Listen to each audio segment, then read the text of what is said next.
Saudaraku yang dikasihi oleh Tuhan, hari ini saya berbicara tentang temanya adalah tentang kualitas hidup orang percaya. Amin. Bicara tentang kualitas artinya barang itu barang yang berkualitas, barang itu adalah barang yang bermutu.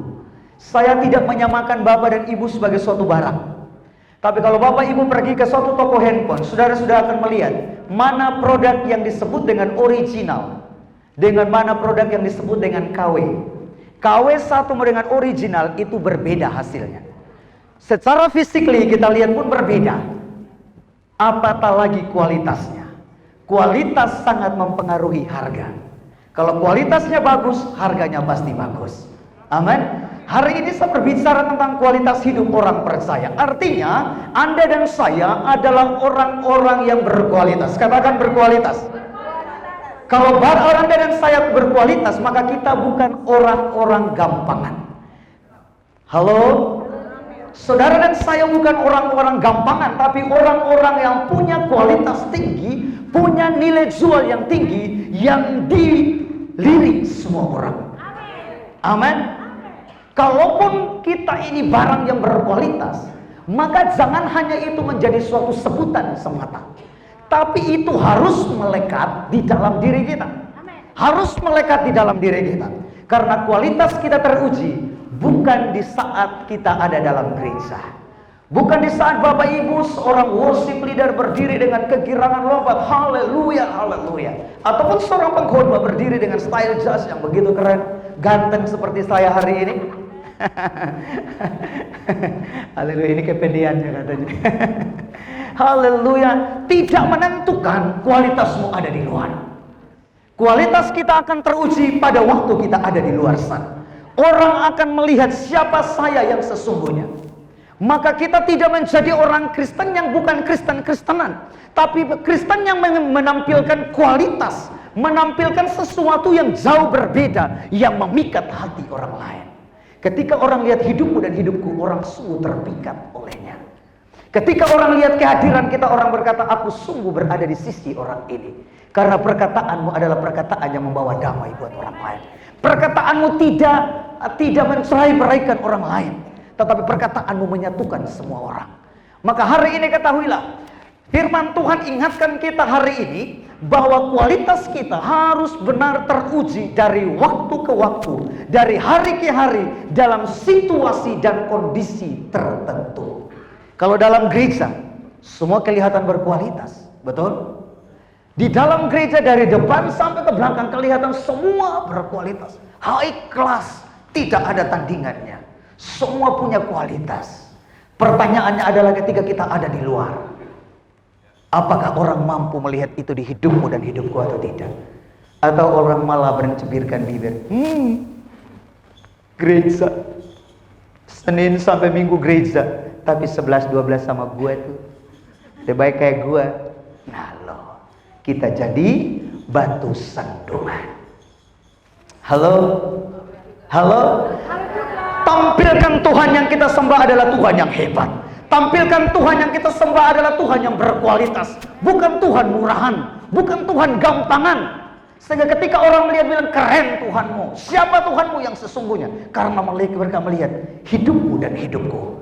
Terkadang kita menjadikan Yesus di luar sana menjadi Yesus yang murahan, Yesus yang tidak memikat hati orang, karena cara hidup kita tidak memikat orang lain.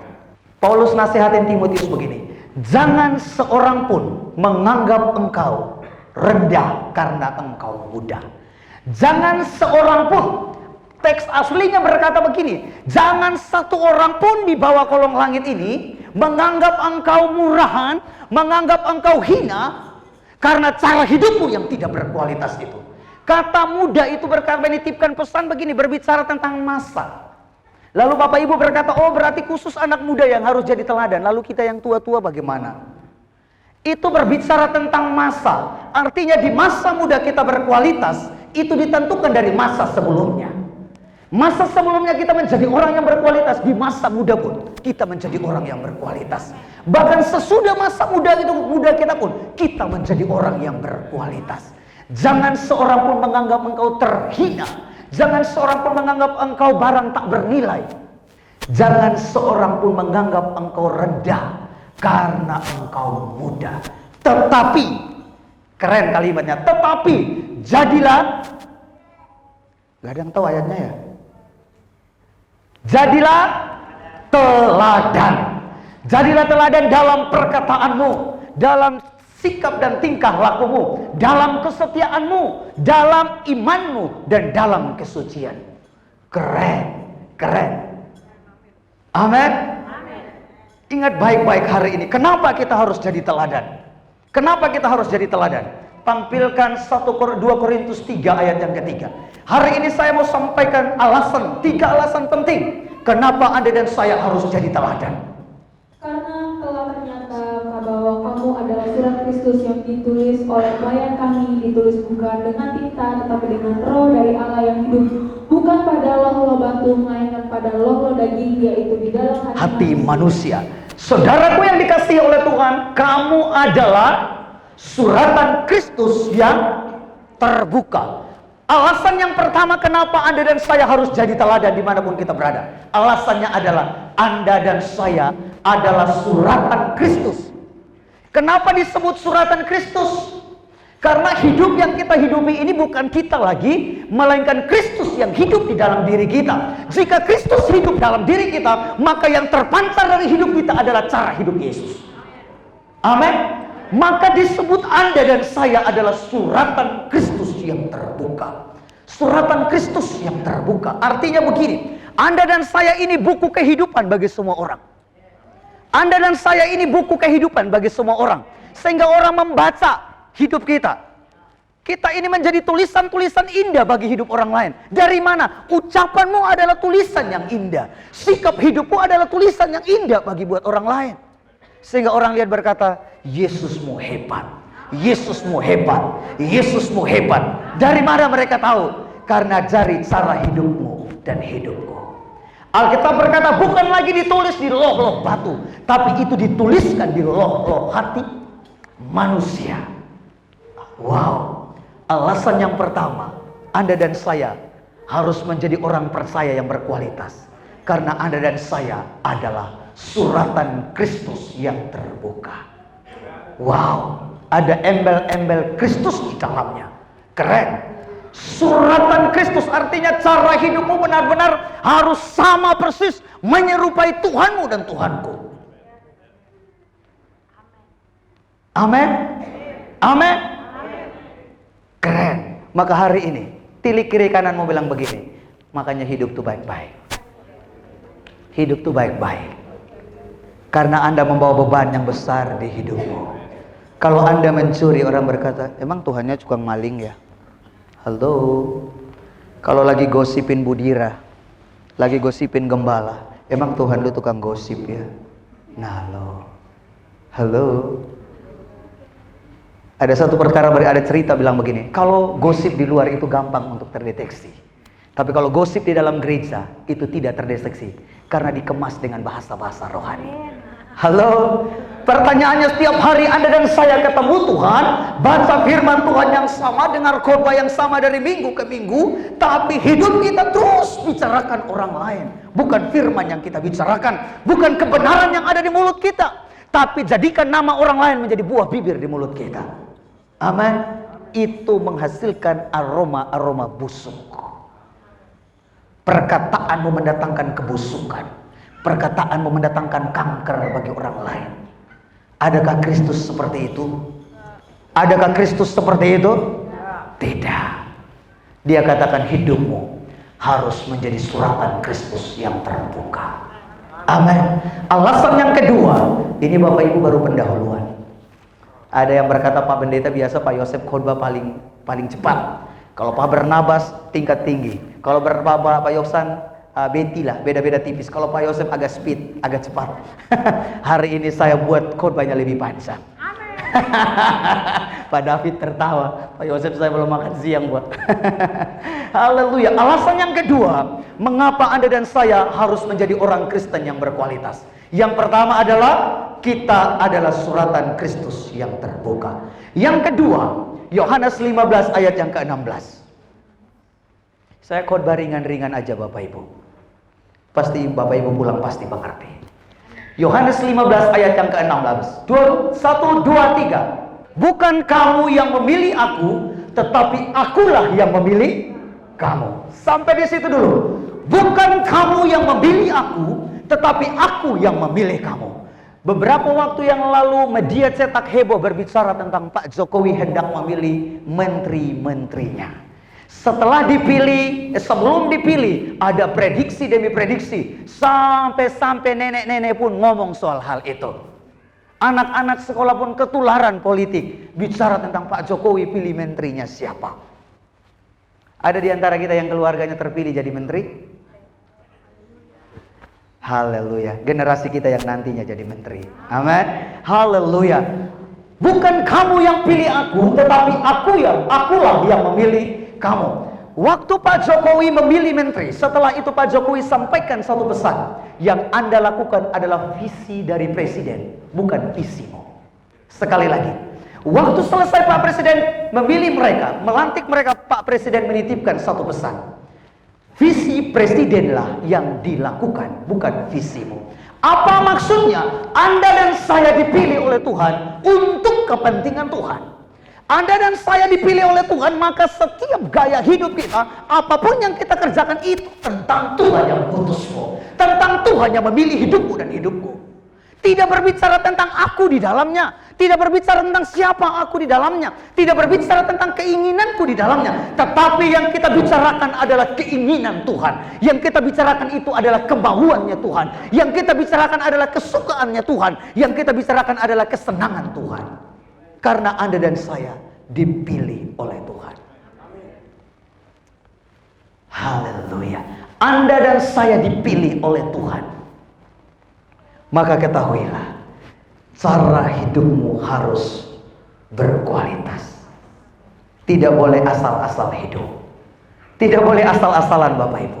Harus hasilkan sesuatu yang mampu menyatakan kemuliaan Kristus. Sekali lagi, bukan kamu yang memilih aku, tetapi aku yang memilih kamu. Dan aku telah menetapkan kamu.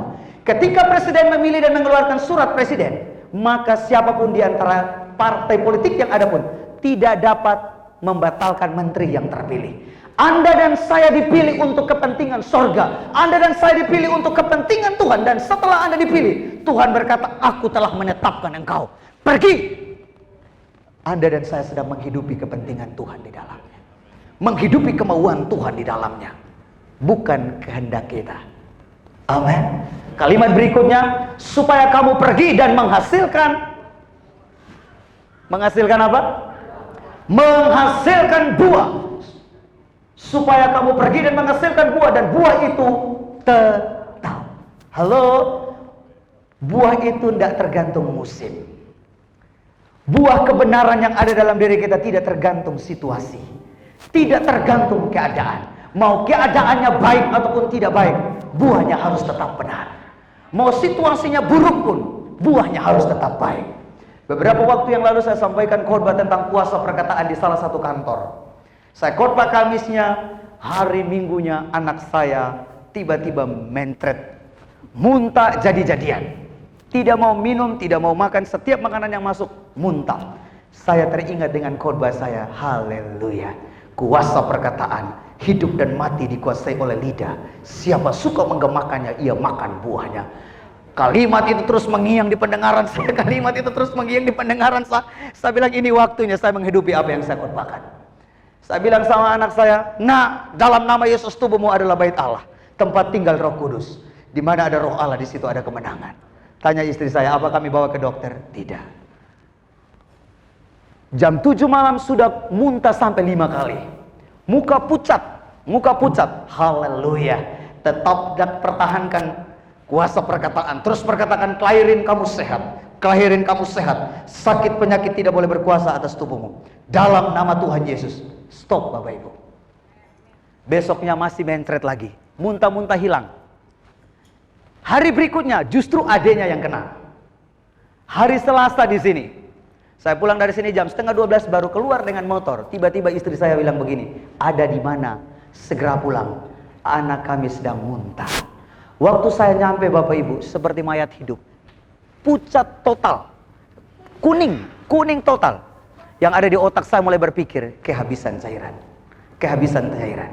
Kalau kehabisan cairan, dampaknya ke otak. Lewat nih, lewat. Setelah semua selesai, baru istri saya bilang begini, saya pikir lewat, Pak. Saya pikir lewat. Saya bilang, untung you gak ngomong waktu dalam keadaan kayak gitu, kan gak orang pertama yang saya thinking. Saya terus berkatakan, dalam nama Yesus engkau sehat, engkau sehat, engkau sehat, engkau sehat. Aku percaya urapan Allah ada padaku. Saya lakukan itu. Dua-dua anak saya tidak ke dokter. Pak Bu, karena kalau saya tidak ke dokter karena tidak ada uang, itu dua hal yang berbeda. Halo, kita beriman karena terkondisi dengan keadaan kita yang terbatas, itu terserah Anda. Tapi saya beriman kepada Tuhan bukan karena saya lagi tidak ada uang. Tidak, tapi saya tetap konsisten dengan kebenaran. Konsisten dengan kebenaran, perkataanmu berkuasa. Katakan itu, dalam nama Yesus terjadi. Maka hal itu terjadi. Amin. Buah-buah kebenaran harus kita hidupi di hidup kita. Amin. Hal yang kedua, alasannya kenapa Anda dan saya menjadi orang Kristen yang berkualitas. Karena kita dipilih oleh Tuhan. Dan kalimat yang digunakan, dan telah ditetapkan. Sah, sah, sah. Tidak ada yang mengganggu gugatnya. Sah. Maka hari ini, hiduplah dengan cara hidup yang benar. Hiduplah dengan cara hidup yang benar. Koreksi, mikir dulu baru ngomong. Jangan ngomong dulu baru mikir. Amin. Yang ketiga, alasan yang ketiga, kenapa kualitas hidup orang percaya harus melekat satu di dalam diri kita. Tampilkan 1 Yohanes 4 ayat yang keempat. Kamu berasal dari Allah, anak-anakku, dan kamu telah mengalahkan nabi-nabi palsu. Stop sampai di situ. Anda dan saya berasal dari surga. Amin. Kalau saudara tahu saya ini orang NTT, Bapak Ibu tahu dari mana? Bu Yani tahu saya orang NTT dari mana? Rambut saya nggak keriting ya, sorry ya. Tahu saya orang, kalau saya berkata Pak saya ini dari Australia, saudara percaya? Kan tidak ada yang mustahil bagi Tuhan. Pak itu salah kontak Pak. Haleluya. Kalau saudara saya berkata bahwa saya ini dari Australia, saudara percaya atau tidak? Tidak. Kalau saudara berkata saudara datang dari Tuhan, asal muasal kita itu dari surga adanya, maka jelas kita menghidupi cara hidup dari surga. Ikuti aturan main dari surga. Bukan buat aturan sendiri. Bukan hidup sesuka-sukamu. Tidak. Alasan yang ketiga, karena Anda dan saya berasal dari surga. Anda ini pada hakikatnya berasal dari surga. Dari mana saya tahu ayatnya? Alkitab berkata sebelum dunia dijadikan, Tuhan sudah pilih dan tetapkan kita. Sebelum kau ada dalam kandungan rahim ibumu, Tuhan sudah kenal siapa kau. Amin. Hakikatnya Anda dan saya berasal dari surga. Datangnya dari surga. Maka kualitas kita bukan kualitas duniawi, tapi kualitas surgawi. Bukan kualitasnya KW-KW-an, tapi kualitas number one. Amin. Saya percaya kalau kita keluar dengan kualitas hidup karena kita menyadari Anda dan saya suratan Kristus yang terbuka. Anda dan saya dipilih oleh Tuhan. Anda dan saya berasal dari Allah. Wow, nggak ada yang minder hari-hari ini. Betul? Nggak ada yang minder. Orang kita akan keluar dengan gagah perkasa dan yakin, yes, aku tahu aku ini suratan Kristus, maka cara hidupku harus berbeda. Tutur kataku harus berbeda. Aku tahu aku dipilih dan ditetapkan oleh Tuhan, maka aku harus menghidupi cara hidup Tuhan. Yang ketiga, aku berasal dari Allah. Aku tahu aku harus menghidupi cara hidup Papaku di dalamku. Amin. Sehingga orang melihat aku, orang melihat Tuhan. Beban jadi orang percaya itu sulit. Terima Yesus itu gampang Bapak Ibu. Roh Kudus yang membuat kita bisa menerima Yesus. Tetapi menghidupi cara hidup Yesus dari hari ke hari, dari waktu ke waktu, itu tidaklah mudah. Saudara butuh roh Tuhan. Roh Tuhan yang akan memampukan kita. Amin.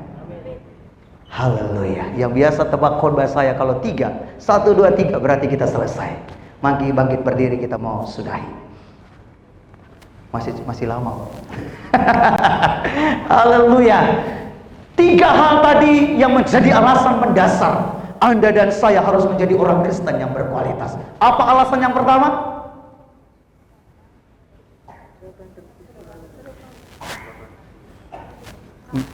Masih bersama saya? Halo? Masih bersama saya? Apa alasannya Anda dan saya harus menjadi orang Kristen yang berkualitas? Alasan yang pertama karena? Yang kedua, karena kita adalah orang-orang yang dipilih oleh Tuhan. Dan yang ketiga, karena kita berasal dari surga.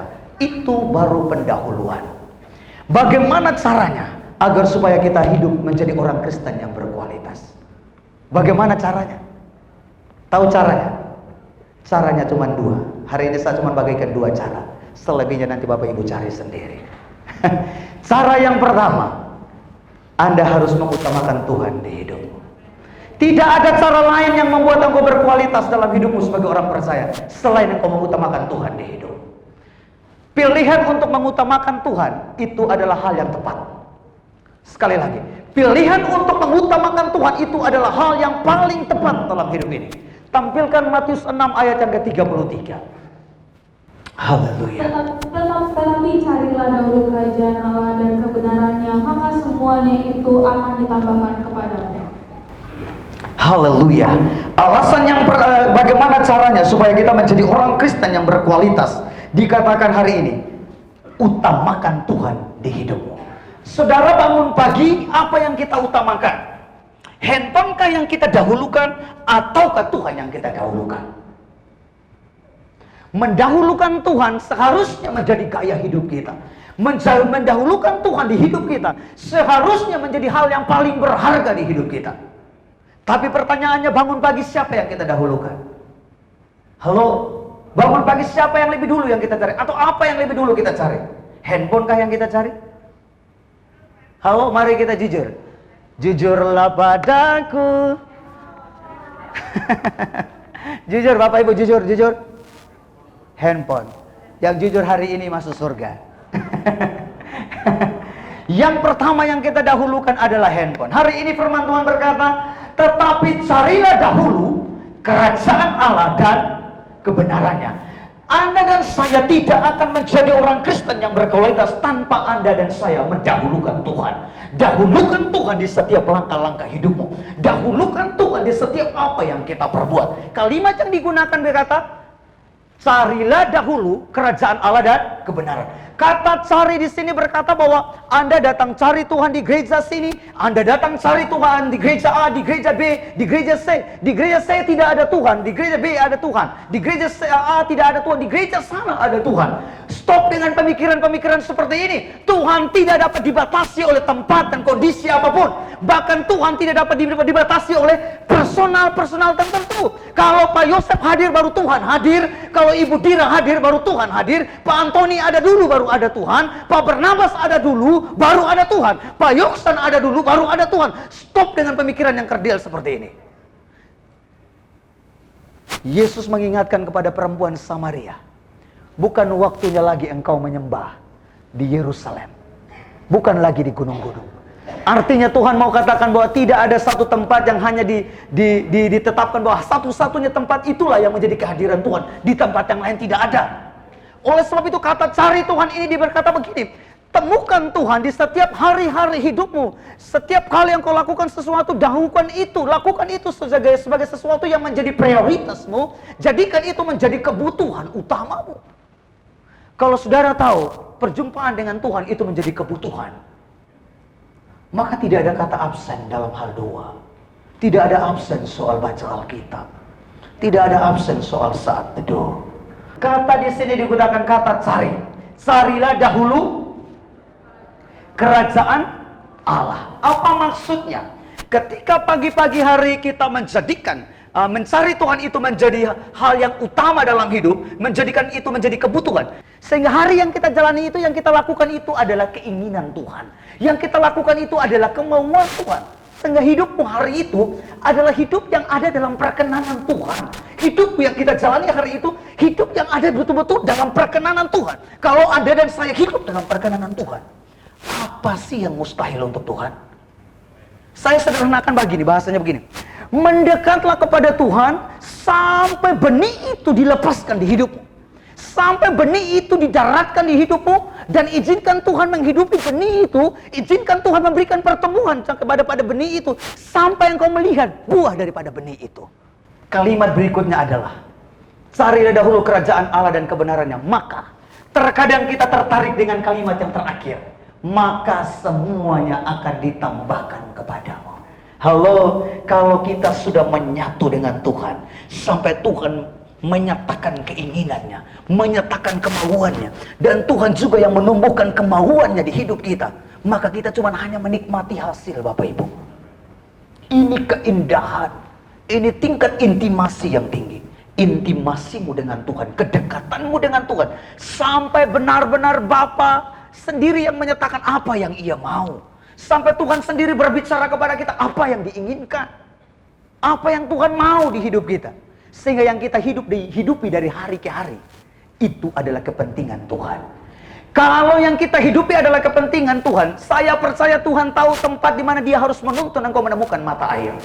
Tuhan tahu tempat di mana Dia harus mempertemukan kau dengan orang-orang yang mampu memberikan jebolan di bisnismu. Dia mampu menuntun engkau berjumpa dengan orang-orang yang menjadi partnership di bisnismu.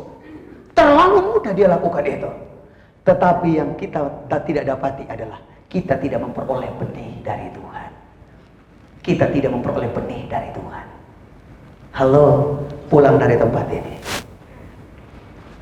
Yesaya 50 pasal yang ke-6 bilang gini, carilah Tuhan selagi Ia berkenan untuk ditemui.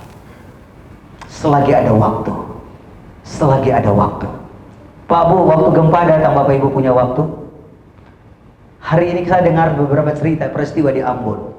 Orang yang tadinya malas-malas ke gereja, orang yang tadinya malas berdoa, adanya gempa, wih, semua kusut. Kalau hari itu Tuhan catat suara doa yang paling banyak dari provinsi mana, saya percaya malaikat bilang keren banget nih, ini yang gua tunggu dari dulu. Lihat tuh, keren. Keren cara Tuhan. Jangan sampai keadaan dulu yang membuat kita baru kita mau. Ia membuat kita menjadi orang Kristen, orang percaya yang berkualitas. Dekatkan dirimu kepada Tuhan. Anda menjadi seperti apa? Tergantung siapa yang Anda temui setiap hari. Kalau tiap hari Anda bergaul dengan tukang bohong, dengan tukang gosip, lama-lama bibirmu yang benar itu berubah jadi tukang gosip. Betul? Betul? Kalau tiap hari si kampung ini bertemu dengan pebisnis seperti Pak Fran, Pak Stevi dan yang lain, Pak Antoni, Pak David, lama-lama pendeta ini pun berjiwa pebisnis. Amin. Sehingga setiap firman Tuhan yang disampaikan adalah perkataan-perkataan profetis. Para pebisnis dengar, wow, keren. Amin. Tiap hari saudara berjumpa dengan Tuhan, kebenaran yang menghidupi engkau, maka yang muncul keluar dalam Yohanes pasal yang ke-15 ayat yang ke-16, buah-buah kebenaran saja yang muncul di hidupmu. Amin. Buah-buah kebenaran saja yang muncul di hidupmu. Haleluya. Tinggal 30 menit lagi. Haleluya. Mau cukup? Lanjut. Haleluya. Hal yang kedua, agar supaya kita menjadi orang Kristen yang berkualitas, hal yang kedua adalah konsisten di dalam kebenaran. Konsisten di dalam kebenaran. Hari ini lakukan kebenaran, besok tidak. Besok lakukan kebenaran, lusa tidak. Bukan itu yang saya maksudkan. Kalau kita mau menjadi orang Kristen yang berkualitas, maka cara hidup kita harus berbeda. Konsisten dalam kebenaran. Tidak boleh terkondisi. Hari-hari ini orang berkata begini, Pak Pendeta, tidak ada kebenaran yang hakiki hari-hari ini. Tidak ada kebenaran yang mutlak hari-hari ini. Tidak ada kebenaran yang ultim hari-hari ini. Kebenaran itu bersifat abstrak. Tidak ada kebenaran. Semua abstrak, Pak. Sampai saya diwawancarai mahasiswa, Pak Pendeta bagaimana dong, Pak? Saya bilang pokoknya saya nggak mau tahu. Segala kebenaran adalah kebenaran Allah. Tidak ada yang lain. Segala kebenaran itu adalah kebenaran Allah. Tidak dapat dibatalkan. Selesai. Itu mutlak. Haleluya. Konsisten dalam kebenaran. Saya ajak kita lihat salah satu tokoh Alkitab. Kita lihat bersama-sama dalam Bilangan pasal yang ke-20. Bilangan 20 ayat yang kedua. Dosa Musa dan Harun. Pada suatu kali ketika tidak ada air bagi umat itu, berkumpulan mereka mengerumuni Musa dan Harun. Dan bertengkarlah bangsa itu dengan Musa, katanya, sekiranya kami mati binasa pada waktu saudara-saudara kami mati binasa di hadapan Tuhan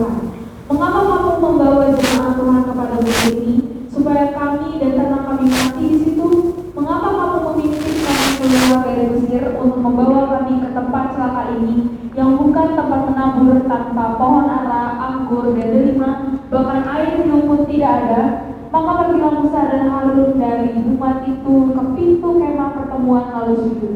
Kemudian tampaklah kemuliaan Tuhan kepada mereka. Tuhan berfirman kepada Musa, ambillah tongkatmu itu dan engkau dan Harun kakakmu harus menyuruh umat itu berkumpul. Katakanlah di depan mata mereka kepada bukit batu itu supaya diberi airnya. Demikianlah engkau mengeluarkan air dari bukit batu itu bagi mereka dan memberi minum umat itu serta ternaknya. Haleluya. Kalimat ini saya sangat-sangat diberkati dengan bagian ini. Kenapa pentingnya kita konsisten dalam kebenaran? Konsisten dalam kebenaran. Ayat ini menarik Bapak Ibu. Ini salah satu tokoh yang luar biasa namanya Musa. Musa hari ini Alkitab mencatat dia tidak konsisten dengan kebenaran. Pada akhirnya dia tidak masuk dalam tanah perjanjian. Simpel persoalannya. Simpel persoalannya. Kalau kita baca teks ini, Musa tidak konsisten dengan kebenaran.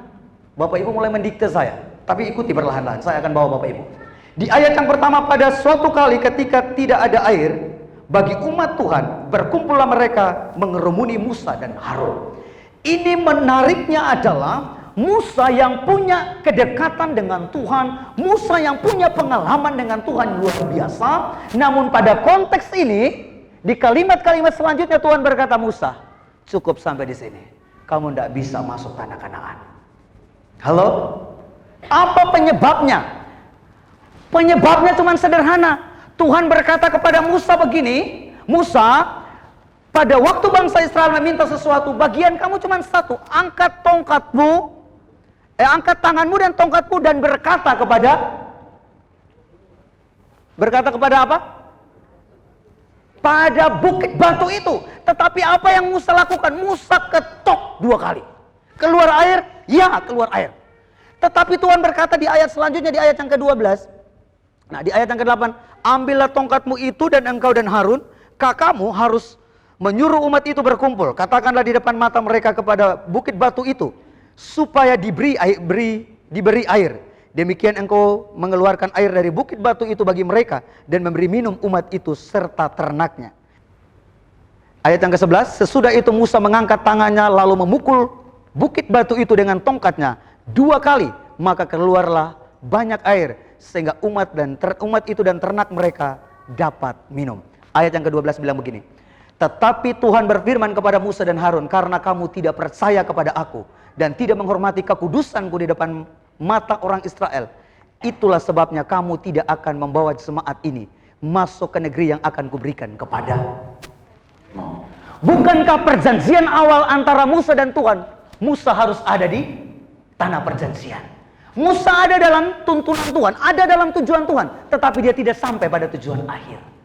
Tidak konsistennya Musa. Pertanyaan saya buat kita untuk renungkan, apakah ini hari pertama Musa hadapi bangsa Israel yang menggerutu? Tidak. Sudah sekian lama Musa tahu persis karakter bangsa ini seperti apa. Menggerutu itu pasti. Tetapi kita lihat ayat ini menarik. Ketidak konsisten dalam kebenaran. Kenapa Musa tidak konsisten? Karena Musa terkondisi dengan bangsa Israel. Musa hanya terkondisi pada waktu itu. Bukankah setiap kali kita dikondisikan dengan banyak hal, dengan penyakit, dengan masalah dan persoalan hidup, kita tidak konsisten dengan kebenaran, lalu kita meragukan Tuhan. Musa dalam konteks ini meragukan kesanggupan Tuhan. Pertanyaannya, bukankah Musa tidak pernah melihat kehebatan yang Tuhan lakukan?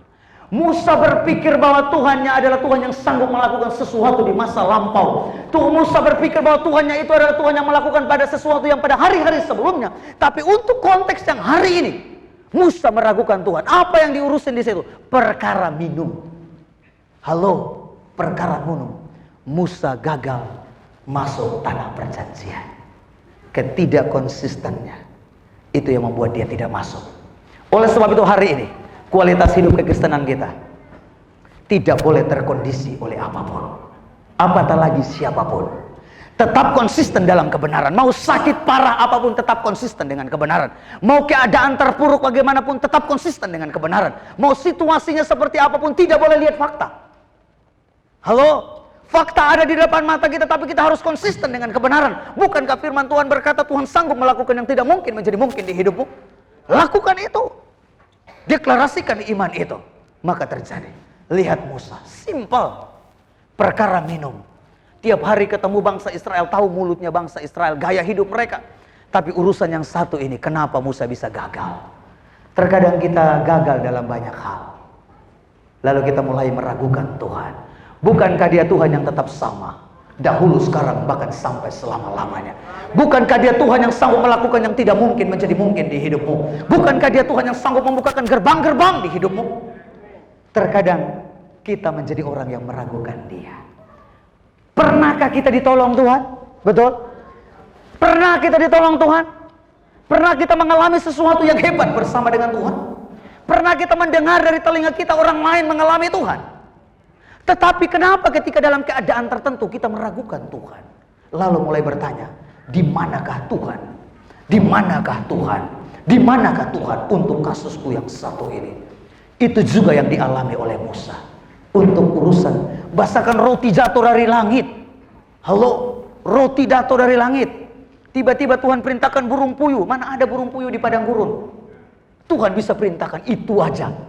Urusan makan minum saja. Karena Musa terkondisi dengan bangsa Israel. Sehingga dia tidak konsisten dengan kebenaran. Halo, Tuhan cuma bilang begini, Musa, cukup kamu angkat tanganmu. Dan Harun lalu berkata kepada bukit batu itu, maka air pun keluar. Sangkanya kalau saya dengan otot saya bisa menolong Tuhan. Sangkanya dengan kekuatan saya dulu baru Tuhan bertindak. Kalau cukup dengan berkata tidak kurang powerful. Halo, kadangkala kita mendikte Tuhan dengan cara-cara seperti ini. Dia Tuhan yang maha kuasa. Dia sanggup lakukan hal-hal yang tidak dapat diukur dengan nalar manusia.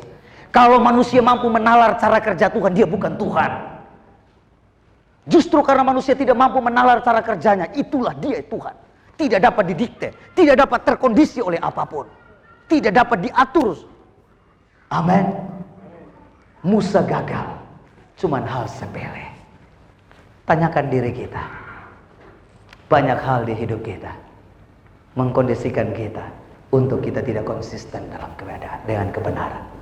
Sakitkah itu? Keadaan ekonomikah itu? Situasi hidup seperti apakah itu?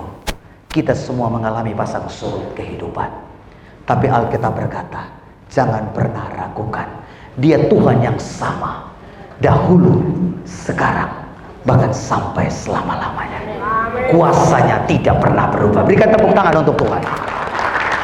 Dahulu, sekarang, bahkan sampai selama-lamanya. Dia Tuhan yang tetap sama. Kuasanya tidak pernah berubah.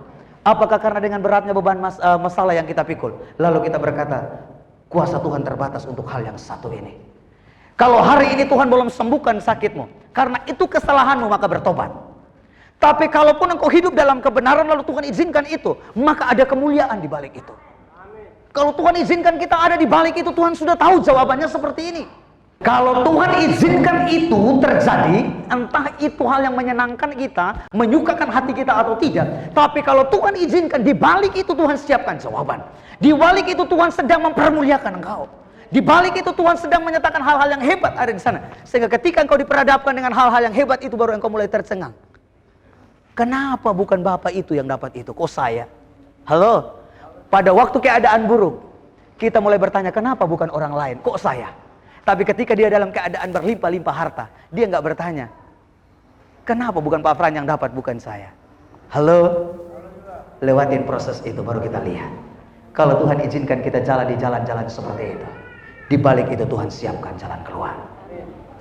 Yang kedua yang kita lihat, orang-orang yang itu contoh yang tidak konsisten dalam kebenaran. Pada akhirnya hal yang besar itu tidak tercapai di hidupnya. Siapa yang keduanya? Yosua. Yosua pasal yang ke-1. Ini adalah contoh tokoh yang konsisten dengan kebenaran. Tidak terkondisi dengan keadaan atau dengan lingkungan sekitar. Yosua punya keyakinan. Di ayat yang kelima, seperti aku menyertai hambaku Musa, demikian juga aku menyertai engkau. Kalimat ini yang menjadi pegangan bagi seorang Yosua di usia muda, sehingga dia mampu konsisten jalani perjalanan imannya bersama dengan Tuhan sampai dia ada di tanah Kanaan. Bahkan sampai di tanah Kanaan dia juga tidak terjebak, tidak terkondisi dengan harta yang ada. Tetapi dia konsisten tetap Tuhan sampai akhir hidupnya. Kalimat ini menarik begini. Kenapa Yosua konsisten? Yang pertama yang buat Yosua konsisten karena Yosua punya iman, yakin dan percaya Tuhan yang sama pasti menyertaiku. Tuhan yang sama dahulu, sekarang, bahkan sampai selamanya. Dia tetap Tuhan yang sama ada padaku. Yang kedua yang membuat Yosua konsisten, dia punya keteguhan hati yang kuat. Kalau iman kita tidak kuat, pasti kita sudah peninggalkan Tuhan di tengah jalan. Amin. Dia punya keyakinan yang kokoh. Aku yakin, aku percaya. Itu yang membuat hatinya menjadi teguh. Amin. Itu yang membuat Yosua teguh, kuat, kokoh, yakin bahwa Tuhan tidak pernah meninggalkan dia. Yang kedua yang membuat Yosua tetap konsisten dalam kebenaran. Di ayat yang ke-7b dibilang begini, dia tidak menyimpang ke kanan atau ke kiri. Keren. Keren. Kualitas hidup kita sebagai orang Kristen bisa terbangun, bisa terpelihara, tidak terkondisi dengan keadaan apapun, apabila kita konsisten dengan Tuhan. Bagaimana kita bisa konsisten? Apabila kita tetap menaruh iman hanya kepada Tuhan. Miliki iman yang seperti ini, sehingga kita tidak menjadi orang yang goyah, orang yang tetap teguh, kokoh untuk berdiri. Kenapa saya ngomong seperti ini? Supaya ingatkan saya juga. Karena perjalanan hidup ke depan tidak ada yang tahu. Tidak ada yang tahu. Tapi setidak-tidaknya saya khotbahkan ini untuk mengingatkan saya. Ingatkan saya. Tetap percaya kepada Tuhan. Tanpa kepercayaan pasti kita rapuh. Betul. Saudara berbisnis tanpa saudara yakin bisnis saudara mengalami terobosan, saudara pasti akan lambat laun, redup, tutup. Betul nggak Pak Antoni? Betul? Tentu Pak Antoni berbisnis, dia yakin bahwa dia pasti diberkati, sukses lewat bisnis ini. Betul? Itu yang membuat dia bertahan dan konsisten jalani bisnis itu. Betul? Maka hari ini Alkitab ingatkan kita untuk konsisten hari ini. Ingatkan kita, percaya, iman dengan Tuhan. Jangan menyimpang ke kanan ke kiri. Tetap konsisten, walaupun terkadang kita dikondisikan, tetapi berkata, Tuhan mampukan aku supaya aku tetap berdiri di jalur Tuhan, di dalam tuntunan Tuhan. Maka pada akhirnya lah Bapak Ibu, Yosua baru memulai aja begitu yakinnya sama Tuhan. Maka di ayat-ayat berikutnya kita lihat di Yosua pasal yang ke-23 ayat yang ke-16. Apabila kamu melangkahi perjanjian yang telah diperintahkan kepadamu oleh Tuhan. Ceritanya adalah mereka sudah sampai di tanah perjanjian. Ketika mereka sampai di tanah perjanjian yang dijanjikan Musa berlimpah dengan susu dan madu, ada kenyamanan di sana, ada kenikmatan di sana. Maka dengar kalimat ini. Apabila kamu melangkahi perjanjian yang telah diperintahkan kepadamu oleh Tuhan Allahmu dan pergi beribadah kepada Allah lain dan sujud menyembah kepada mereka, maka murka Tuhan akan bangkit terhadap kamu sehingga kamu segera binasa dari negeri yang baik yang telah diberikannya kepadamu. Haleluya. Pada saat mereka ada di tanah perjanjian, tidak sedikit yang meninggalkan Tuhan. Halo, mari kita membangun iman kita bersama dengan Tuhan, berjalan bersama dengan Tuhan, sampai kita mengakhiri pertandingan iman kita pun, kita tetap bersama dengan Tuhan. Amin. Keren. Maka pasal yang ke-24, pasal yang ke-24 ayat yang ke-15, ini yang Yosua berdiri dan mendeklar. Yosua berdiri dan mendeklar demikian. Tetapi jika kamu anggap tidak baik untuk beribadah kepada Tuhan, pilihlah pada hari ini kepada siapa kamu akan beribadah. Allah yang kepadanya nenek moyangmu beribadah di seberang sungai Efrat, atau Allah orang Amori yang negerinya kamu diami. Tetapi aku dan seisi rumahku tidak akan beribadah kepada Tuhan. Lalu bangsa itu menjawab. Cukup sampai di situ. Munculkan ayat 15. Tetapi aku dan seisi rumahku, kami akan beribadah kepada Tuhan. Ini orang yang konsisten dari awal. Konsisten dari awal. Berjalan bersama dengan Tuhan. Sampai titik di mana di puncak kejayaannya pun. Dia berkata statement yang menarik. Aku dan seisi keluargaku hanya beribadah kepada Tuhan. Amin. Setiap kali saya dalam penyembahan, saya deklarasikan iman saya. Aku dan seisi keluargaku hanya mempertuhankan Yesus satu-satunya Tuhan di hidupku, dan tidak tergantikan oleh apapun. Saya terinspirasi dengan kalimat ini. Keren. Keren. Setialah sampai akhir. Setialah sampai akhir. Setialah. Kalau Yesus belum datang, Yesus yang panggil kita mendampingi dia, tetaplah setia. tetaplah setia. Dan hari ini yang saya mau garis bawahi begini, apabila kita mendengarkan pesan Tuhan yang disampaikan oleh nabi-nabinya, atau kepada kita lewat hamba-hamba Tuhan, apa respon kita terhadap kebenaran? Apa respon kita? Itu yang membuat kita tetap konsisten dalam kebenaran atau tidak. Kita lihat di ayat ini, Bapak Ibu nanti bisa baca di rumah. Saya kelompokkan dua kelompok. Kelompok yang pertama yang saya sebut dengan orang yang berpengaruh, orang yang berintelektual, orang yang punya wawasan yang luas. Yang kedua adalah orang-orang yang rendahan atau kategori pengemis. Maka di ayat ini kita temukan begini. Ketika Elisa menyampaikan pesan firman Tuhan, maka di ayat yang kedua, tetapi perwira yang menjadi ajudan raja. Seorang perwira artinya seorang yang berpendidikan. Betul? Seorang perwira adalah seorang yang berpendidikan. Dan dia adalah ajudan raja. Maka ini orang punya kenalan yang kuat. Punya kenalan backingannya yang kuat. Ketika orang-orang yang merasa cerdas, merasa punya pengetahuan, dan merasa punya kenalan orang-orang hebat, ketika pesan Tuhan datang, maka itu yang membentengi dia, sehingga dia meragukan Tuhan. Maka di ayat yang kedua dikatakan, maka raja itu bilang, mana mungkin itu terjadi. Di ayat yang kedua dia bilang begini, tetapi perwira yang menjadi ajudan raja menjawab, abdi Allah katanya, sekalipun Tuhan membuat tingkap-tingkap di langit, bayangkan sampai dia mendikte Tuhan begitu. Kalaupun Tuhan yang punya langit, tapi mana mungkin Tuhan bisa buat hal-hal yang demikian. Katanya Tuhan berkuasa, katanya Tuhan yang hebat, tapi kenapa untuk urusan ini begini?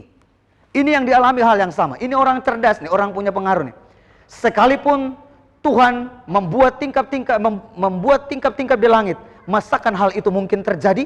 Jawab abdi Allah, sesungguhnya engkau akan melihatnya dan dengan matamu sendiri, tetapi tidak akan makan apa-apa daripadanya. Haleluya. Kalimat ini menarik. Ketika kita mendengarkan pesan Tuhan, cara pandang kita, kadang kita terbentur dengan keadaan kita, kelebihan kita, kepintaran kita. Yang Tuhan minta hari ini, you percaya saja. Percaya saja. Percaya bukan berarti kita orang bodoh, Bapak Ibu. Percaya bukan berarti kita bukan orang yang berpendidikan. Percaya saja kalau Tuhan sedang berbicara, taat saja lakukan. Jika tidak, kita hanya menyaksikan orang lain menuai. Jika tidak, kita hanya melihat orang lain memperoleh sesuatu, tapi kita hanya menjadi penonton saja.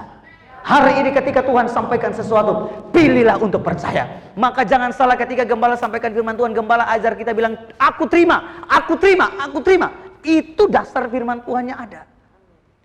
Gembala tidak lagi ngaur, lagi ngomong firman, bukan pengalaman empiris. Ini firman Tuhan yang lagi ngomong. Percaya saja, yakini. Ketika kita yakin yang berkuasa melakukan itu siapa? Tuhan yang kepadanya kita percaya. Ini yang dialami oleh ajudan, orang yang berpendidikan. Maka saya lihat, mari kita lihat ayat-ayat berikutnya. Apa jadinya? Betul tidak perkataan Elisa? Ayat 17. Ya. Adapun raja telah menempatkan perwira yang menjadi ajudannya itu mengawasi pintu gerbang, tetapi rakyat menginjak-injak dia di pintu gerbang, lalu ia mati sesuai dengan perkataan abdi Allah yang mengatakan pada waktu raja datang mendapatkan dia. Haleluya. Siapa perwira tadi? Dia adalah ajudan raja tadi. Bayangkan orang lain sedang berbondong-bondong untuk meraih apa yang seharusnya mereka peroleh, tapi dia hanya menjadi penonton. Bahkan Alkitab berkata dia cuma hanya kebingungan. Ada apa, ada gak apa, ada apa, ada apa. Dia cuma hanya menyaksikan dan diinjak orang sampai mati. Halo, pilihlah untuk taat. Di ayat-ayat sebelumnya raja pun menetapkan hal. Raja ini orang berpengaruh, Bapak Ibu. Tapi kita lihat ayat-ayat sebelumnya, raja berkata begini, ketika orang kusta datang menyerukan sesuatu, coba utus orang pergi lihat, pastikan benar atau tidak. Loh, firman Tuhan masih dipertanyakan. Benar gak sih Tuhan bicara lalu Tuhan berkuasa menggenapi firman-Nya? Halo? Kan firman Tuhan bilang begini, Pak. Tapi mana mungkin sih? Mana mungkin sih? Hal-hal begini tidak terungkap ke permukaan, tapi terus terngiang-ngiang di pikiran kita, bahkan terus bertanya-tanya di batin kita. Halo? Mari kita jujur. Kita orang yang sedang belajar alami hal yang sama. Tapi kita lihat yang menariknya adalah dari orang kusta. 4 orang yang sakit kusta ada di depan pintu gerbang. Berkatalah yang seorang kepada yang lain, mengapakah kita duduk-duduk di sini sampai mati? Haleluya. Kenapakah kita duduk-duduk di sini sampai mati? Kondisinya Bapak Ibu, mereka tahu nggak di dalam ada kelaparan? Betul, mereka tahu. Mereka tahu di dalam ada kelaparan. Dan kalaupun mereka masuk, kondisi mereka sebagai seorang kusta tidak mungkin diterima. Kalau mereka tidak diterima, mana mungkin orang berbelas kasih memberikan makanan. Sementara hari itu juga tidak ada makanan. Kekeringan sedang datang. Kematian, dan Alkitab menggunakan kematian. Kematian sedang datang bagi mereka. Maka mereka mulai berdiskusi, 4 orang kusta ini yang terbatas dalam banyak hal ada di pintu gerbang. Ada di pintu gerbang dan berkata, ketika kita masuk ke dalam pun pasti kita akan mati karena memang tidak ada makanan. Kita tinggal tetap di sini pun memang tidak ada makanan dan kita akan mati. Kalau kita nyebrang kepada kumpulan tentara Aram, di sana pun kita akan mati karena mereka akan membunuh kita. Tapi lihat ada kalimat iman yang ada di sana. Tetapi kalau mereka tidak membunuh kita, mereka membiarkan kita hidup, maka kita hidup. Terkadang kita diperhadapkan dengan kondisi yang kita berkata, ini kematian sedang menanti kita. Tetapi Alkitab berkata, kalau engkau percaya, bertindaklah. Kalau engkau mempercayai penyertaan Tuhan, bertindaklah. Lakukan sesuatu. Jangan tinggal di tempat untuk meratapi keadaanmu. Karena makin engkau meratapi, makin memperburuk keadaanmu. Tuhan bisa pakai siapa saja. Bayangkan satu kota itu dipakai, ditolong Tuhan lewat 4 orang itu. Karena iman 4 orang tadi. Saya percaya waktu Elisa sampaikan firman Tuhan, mungkin pakai toa ya di zaman sekarang. Atau Elisa sedang teriak-teriak kebenaran. Maka kebenaran itulah yang membuat mereka tetap konsisten. Kalau Tuhan ngomong, tidak boleh diragukan. Kalau Tuhan lagi bicara, tetap percaya saja. Tetap percaya saja. Maka apa yang terjadi ketika mereka bertindak dalam keadaan yang terbatas, mereka berani. Konsekuensinya adalah kematian. Mereka yang membunuh kita, atau mereka membiarkan kita hidup. Itu gambling Bapak Ibu. Gambling. Potensi yang mereka datangi itu musuh, bukan kawan. Kalau musuh berarti kematian. Tetapi dalam keadaan itu mereka percaya jalan saja kemungkinan 2 hal. Mati atau tidak. Jalan. Terkadang kita terkungkung dengan keadaan kita, lalu kita tidak mau bergerak, tidak mau berbuat apa-apa. Aku berserah. Berserah dengan pasrah itu 2 hal yang berbeda. Halo? Pasrah itu orang hopeless. Nggak ada harapan sama sekali. Tapi kalau orang berserah, dia tahu kekuatannya terbatas. Dia berserah kepada Tuhan yang tak terbatas itu. Amin. 4 orang ini dipakai oleh Tuhan untuk memberi makan satu bangsa. Dalam kelemahanmu Tuhan bisa pakai engkau. Dalam keadaanmu hari ini Tuhan bisa pakai engkau. Apapun keadaan kita, Tuhan bisa pakai. Pertanyaannya di kisah daripada cerita ini, apakah mereka terbunuh? Tidak. Justru 4 orang ini Tuhan pakai untuk mendatangkan kegemparan bagi tentara Aram. Waktu 4 orang ini saya juga nggak tahu deh orang kusta jalannya kayak gimana. Apa kayak raksasa, brung kayak gitu atau apa, saya juga nggak ngerti. Tapi Alkitab mencatat bahwa 4 orang ini waktu mereka berjalan hendak menuju ke tenda orang Aram, Tuhan membuat kegemparan sehingga bangsa Aram itu lari. Dari mana saya tahu? Ketika raja mengutus orang dengan 2 kereta kuda untuk mencari, ada Alkitab mencatat ada orang yang bajunya jatuh ketinggalan di jalan karena ketakutan. Waduh, lari angkat barang jalan. Ketakutan. Siapa yang dapat lakukan itu? Tuhanmu dan Tuhanku. Dia Tuhan yang sama menyertai engkau dari awal dalam perjalananmu sampai akhir perjalanan hidupmu. Dia Tuhan yang sama. Tetap percaya kepada Dia. Kalaupun Tuhan izinkan hari ini kita diperhadapkan dengan fakta atau kenyataan yang kurang mengenakan, ingat, di balik itu sudah ada jawaban baginya. Di balik itu Tuhan sediakan jalan keluar. Mulut ini jangan cepat untuk menyalahkan keadaan. Tapi di poin yang pertama, miliki kedekatan. Supaya kau tahu benih yang dari Tuhan itu. Supaya kau jangan salah bertutur kata. Kenapa, dan kenapa. Maka hari ini pejamkan matamu.